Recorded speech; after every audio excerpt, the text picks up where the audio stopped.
Hi, I'm Jennifer from Unveiled Wife, and today we have Becky with us, and I'm just so excited to jump in and to find out what Becky thinks about Wife After God and how it has just impacted her marriage. So, Becky, can you please just share a little bit about yourself?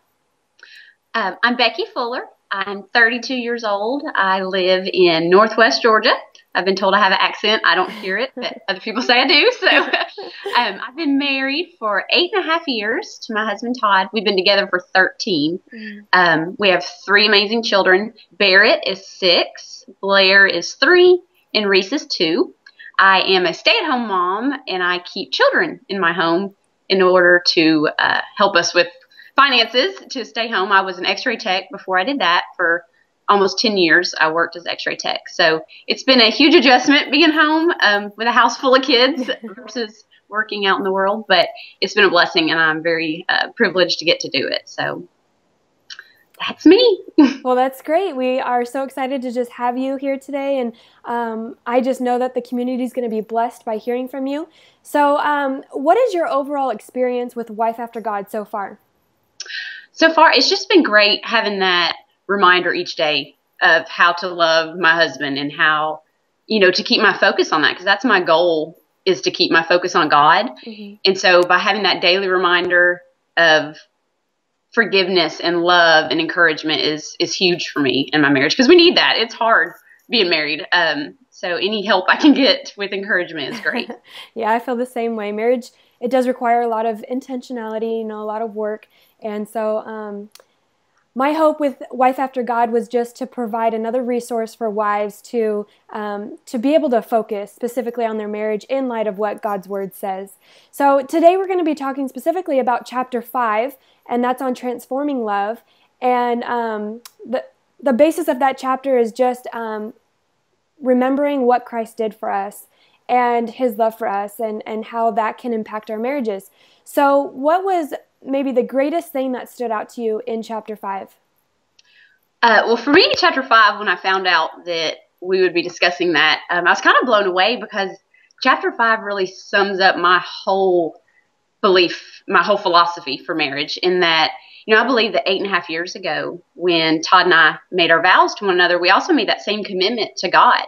And so, chapter 5 really touched on loving each other where we are, who we are, no matter how we're acting. And so, in those moments when I feel like just shutting my husband out and wallowing in self-pity about how he's hurt me or let me down, I have to remember that, I made that same commitment to God, and God has never let me down. God has never failed me. And as wonderful as my husband can be, he's human. And, he lets me down. He fails me, just because that's life. That's just a part of the world we live in. And so chapter 5, I felt like summed up how to focus on what Christ did for us and not what our husbands are doing for us, if that makes sense. In those moments when he lets me down, I'll be honest, like, I feel like, well, he deserves for me to, make him suffer or let him feel my pain. But my heart tells me that I have to forgive him. I have to move forward and, repair what's been done, not because my husband deserves it. He may not have even asked for forgiveness, and maybe he doesn't deserve for me to just let it go, but God deserves that. And so I always have to remember, when I don't want to honor those vows to Todd because I'm mad at him, I have to honor my vows to God, because he's never let me down. And so that has to be my focus. And I felt like chapter 5 was about that. And so it was very cool to kind of, have that confirmed and to hear that. So that was my big takeaway from it. Yeah, that's awesome. I know that so many women can relate to that, that pull and tug on our hearts when, like you said, we feel like maybe we've been wronged and we don't want to respond to our husbands the way we probably should, the way that God calls us to. So what are there specific parts of the story of Christ, the gospel, that have helped you in your role as a wife? Oh, gosh, definitely. I would say Christ's life in general affects every, aspect of my life, but definitely as a wife, because, in the Bible it says God is love. So if I want to know how to love my husband better, then where else would I look and where I would turn? It's kind of like, if you want to be good at something, you find someone who excels at it. and you study them, you learn what they did to be successful. And so for me, if I want to be successful at loving my husband, what better place to look than at the life of Christ? So, his life is full of just sacrifice and, prayer and selflessness and love and growing spiritually. And that is the exact model I should have as a wife, with my husband. So even though those aren't easy traits, and I certainly don't accomplish them every day, he would agree, I'm sure, but it's what I strive for. And to have that example and that role model to follow has definitely impacted me as a wife. And what about God's love? How has God's love just impacted you as a woman, your heart, your personal walk with him? Yeah, God's love is amazing to me. Overall, of course, the sacrifice he made of giving his only son and the death he died on a cross for me out of love is huge. That's impacted everything. But on a daily basis, I see God's love in my friends and my family and people around me who reach out to help me. They rescue me because I've had a stressful day, or they bring a meal when we're going through something rough. And, I see God's face all over that. And it really humbles me to even think that the God of our universe knows when I'm having a rough day, and that he puts it on people's hearts and impresses them to reach out to me. And I know that love comes from God, and that affects me daily. And I try to, I'm motivated by that. Like, I want to give that love as well. So it definitely impacts me daily in that way.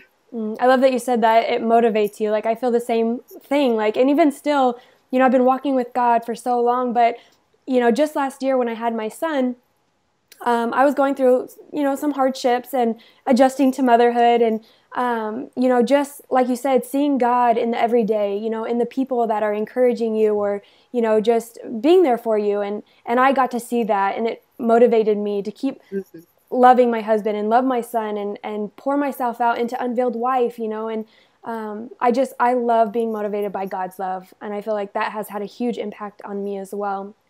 One of the other questions I had for you is, how has God transformed your marriage? As you draw closer to him and as you seek after him daily, what are some things that are very obvious that he's transformed in your relationship with your husband? When I thought about that question, it was kind of hard at first, because I thought, oh gosh, have we really been transformed? And it really, after I thought about it, I thought, marriage, when you first get married, like, you're getting to know each other. And it's like, you're learning what kind of laundry detergent does he like, what kind of foods are his favorite, what side of the bed does he want to sleep on? You're learning how to make each other happy and what, drives you, etc. And so I feel like I've been transformed from that position of marriage to realizing now, as we focus on God, that that's not even what marriage is about. It's not about just making each other happy. It's about glorifying God.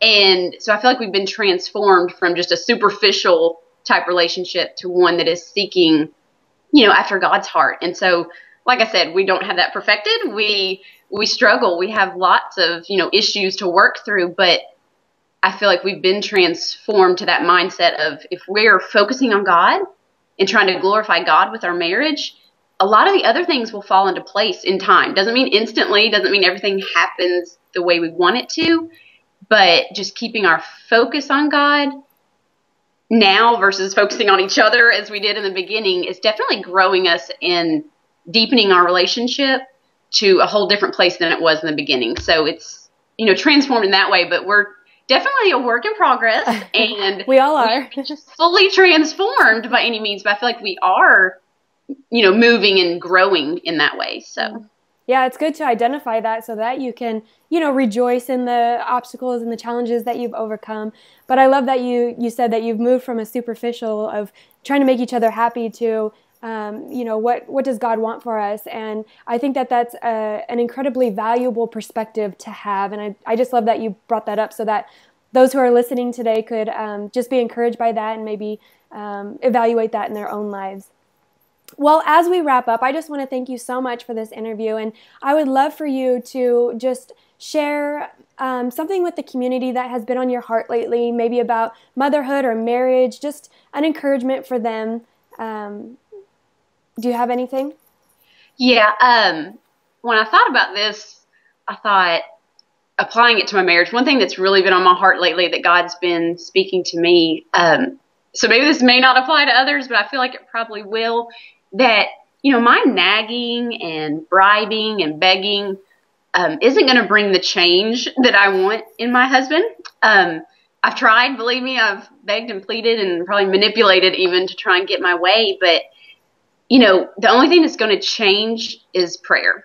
And so if there's a change that you want or that I want in my marriage, the best thing to do is take it to God and let him deal with it. And in doing that, we really have to check our hearts to see where our priorities are in our marriage. Because if I'm being honest, a lot of the things that I've begged and pleaded, manipulated for were things that, benefited me and were for my good and my happiness, but they weren't necessarily things to glorify God. And so as much as I want those things, and not that I can't have some of those things, like Todd and I work on, meeting each other's love languages, but the main goal has to be God. And if there is a change you want to see in your relationship, pray about it. Give it to God. Let him make the changes in his timing, because he has a much bigger picture than we do and a much bigger plan. So, just handing it to him and me knowing that God's taking care of it, because he wants what's best for me. He wants what's best for my marriage. So knowing that he's taking care of it and I don't have to try and do that on my own is a huge relief. So here lately, that's been a big thing for me, is instead of trying to get my way, is to let God, decide what's best for my marriage, because he obviously knows much more than I do. Well, thank you so much for all of your insight and just what you've shared with us today. And I just hope that you and your husband continue to grow in God, and that your family is continually blessed. Thank you so much again for being here, and we'll talk to you later. Thank you. Bye. Bye.